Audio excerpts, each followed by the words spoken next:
Big thinking is what creates greatness. It creates art and music and great structures. It creates businesses and cities, countries and empires. It creates inspiration, wonder, and awe. But how the heck do you do it?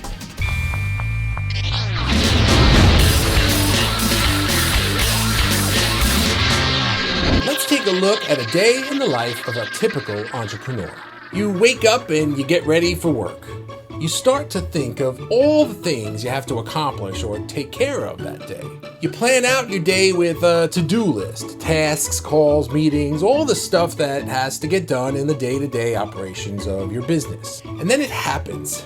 The unexpected phone call that eats up an hour that you didn't have, or the problem with whatever that suddenly requires your undivided attention, or any one of a million other distractions, emergencies, or fires that can make you stop everything you had planned for yourself that day and divert all your waking energy to this dumb thing. Before you know it, your day is over. If you're lucky, you got some or all of the things on your list crossed off. If you're typical, that whole list got pushed off to tomorrow and, oh yeah, a couple other things got added onto it too.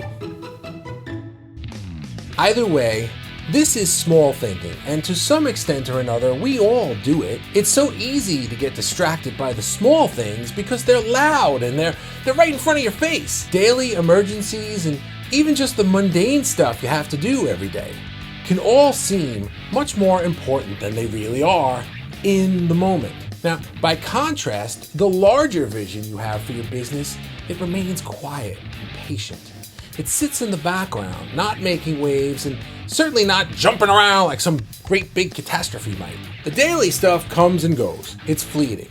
And sure, it's always replaced by more daily stuff. Emergencies and fires to put out, they always seem to attract more emergencies and more fires to put out.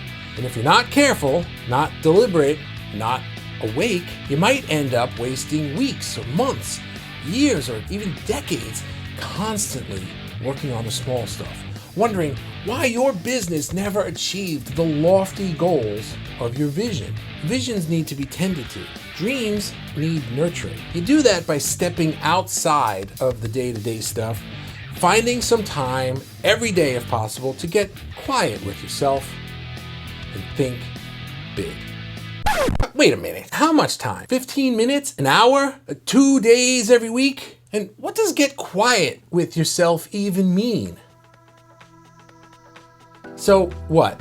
If we're not all meditating and burning incense 5 hours a day or going to hot yoga retreats twice a month, then we're all just wasting our time? Well, here's where this stuff gets difficult.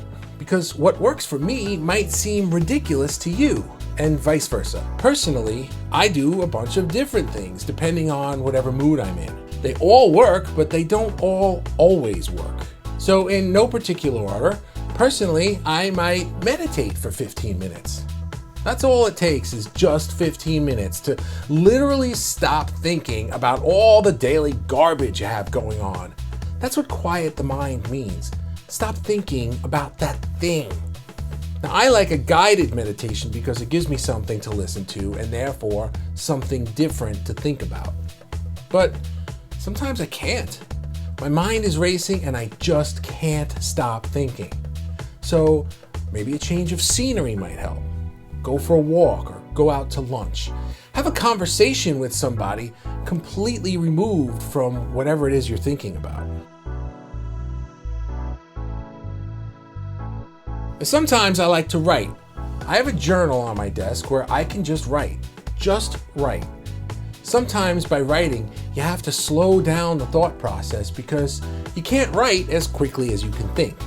So writing allows you to stop spinning so fast. The goal is to interrupt the pattern of all the day-to-day small stuff, even just for a little while, but every day. And if you do something every day that breaks that pattern, you'll automatically get back aligned with your big vision, that big thinking that creates wealth and success, wonder and awe.